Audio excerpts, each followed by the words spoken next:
สบายดีท่านผู้ชมที่เคารพนำท่านผู้ชมมาติดตามข่าวกีฬามาสรุปกีฬาลาวที่พ้นเด่นในปี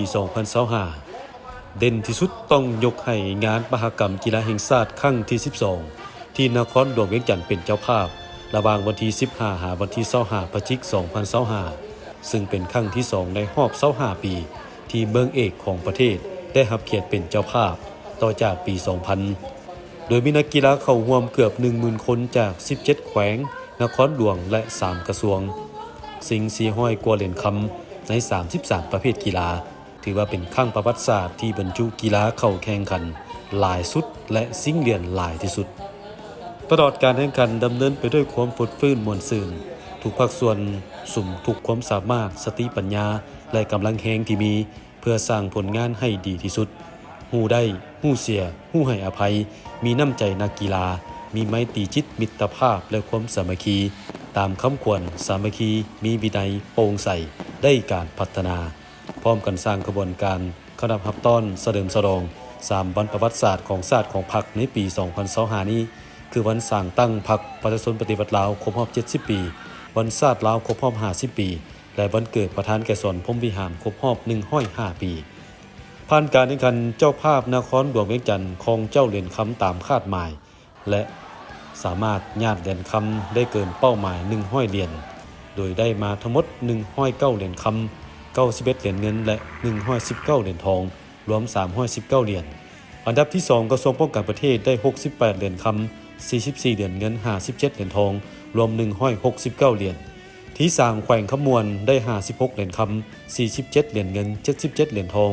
รวม174เหรียญ ส่วนแขวงจำปาสักเจ้าภาพครั้งต่อไปได้28เหรียญคำ45เหรียญเงิน54เหรียญทองรวม127เหรียญจบอันดับที่ 5 ในตารางเหรียญรางวัลแขวงจำปาสักได้รับเกียรติเป็นเจ้าภาพงานกีฬาแห่งชาติครั้งที่ 13 ในปี 2028 ซึ่งเป็นครั้งที่ 3 ที่ได้เป็นเจ้าภาพต่อจากครั้งที่ 4 ปี 1994 และครั้งที่ 8 ปี 2008 จะกลายเป็นแขวงทวิตที่ได้เป็นเจ้าภาพงานกีฬาแห่งชาติหลายสุดรวม 3 ครั้ง อีกหนึ่งงานกีฬาที่พ้นเด่นของประเทศในปี 2025 แม่นงานมหกรรมกีฬาคนพิการแห่งชาติครั้งที่ 4 ที่นครหลวงเวียงจันทน์เป็นเจ้าภาพ ระหว่างวันที่ 14 หาวันที่ 19 ธันวาคม มีนักกีฬาเข้าร่วมหลายกว่า 300 คน จาก 17 แขวง และนครหลวง สิง130 กว่าเหรียญคำใน 9 ประเภทกีฬา ก็ถือว่าสิงเหรียญและบรรจุกีฬาเข้าแข่งขันหลายที่สุด การแข่งขันดำเนินภายใต้คำขวัญมิตรภาพเสมอภาพและการพัฒนาทางนี้การจัดงานก็เพื่อส่งเสริมสิทธิความเท่าเทียมของคนพิการและบ่พิการในการประกอบส่วนเข้าร่วมขบวนการเคลื่อนไหวกีฬากายกรรมเพื่อสุขภาพและมิตรภาพแนใส่เฮ็ดให้สุขภาพของทุกคนแข็งแรงได้ความทรงจำที่ดีได้ไมตรีจิตมิตรภาพแบบสหายอ้ายน้องเพื่อนร่วมชาติเดียวกันสำคัญแม่นเฮ็ดให้คนอยู่ในสังคมรับรู้บทบาทความสามารถของคนพิการอยู่ในเวทีสากลประกอบส่วนสำคัญเข้าในการสร้างสรรค์พัฒนาประเทศชาตินอกจากนี้การจัดงานกีฬาคนพิการแห่งชาติยังเป็นการคัดเลือกเอานักกีฬาที่มีพรสวรรค์สร้างเป็นนักกีฬาทีมชาติเพื่อส่งเข้าร่วมแข่งขันระดับต่างๆอยู่ต่างประเทศโดยเฉพาะงานกีฬาคนพิการอาเซียนหรืออาเซียนพาราเกมครั้งที่ 13 ที่ประเทศไทยในท้ายเดือนมังกร 2026 ซึ่งตลอดการแข่งขัน 10 กว่าวันของงานกีฬาคนพิการแห่งชาติครั้งนี้ดำเนินไปด้วยบรรยากาศเบิกบานมุนซืนเห็นได้รอยยิ้มแห่งความหวังความปิติยินดีและความภาคภูมิใจผ่านการแข่งขันนครหลวงเวียงจันทน์เจ้าภาพของอันดับที่ 1 ในสรุปตารางเหรียญรางวัลญาติมาได้28เหรียญคำ34เหรียญเงิน22เหรียญทองรวม84เหรียญที่ 2 แขวงเซกองได้19เหรียญคำ10เหรียญเงิน6เหรียญทองรวม35เหรียญที่ 3 แขวงสวรรณเขตได้19เหรียญคำ6เหรียญเงิน7เหรียญทองรวม32เหรียญ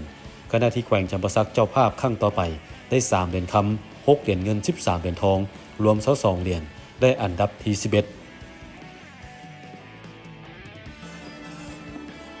ส่วนซีเกมครั้งที่ 33 ที่ประเทศไทยเป็นเจ้าภาพในระหว่างวันที่ 9 หาวันที่ 20 ธันวาคม 2025 ผลงานของคณะนักกีฬาลาวถึงว่าบ่ได้ดังคาดหมายแต่ก็ได้สู้สุดความสามารถแล้วได้มา2เหรียญคำ9เหรียญเงิน27เหรียญทองรวม38เหรียญจบอันดับที่ 8 ของอาเซียนแต่คณะนักกีฬาเปตังลาวบ่เฮ็ดให้กองเชียร์ผิดหวังบรรลุคาดหมาย2เหรียญคำจากประเภทเดียวหญิงและทีมผสมหญิง2ชาย1พร้อมกันนี้ยังได้อีก 2 เหรียญเงินและ 6 เหรียญทองสำหรับประเภทกีฬาที่บ่ได้ดังคาดหมายได้กลายเป็นเวียกบ้านและสิ่งท้าทายให้คณะที่เกี่ยวข้องต้องได้ปรับปรุงยกระดับและพัฒนาต่อไป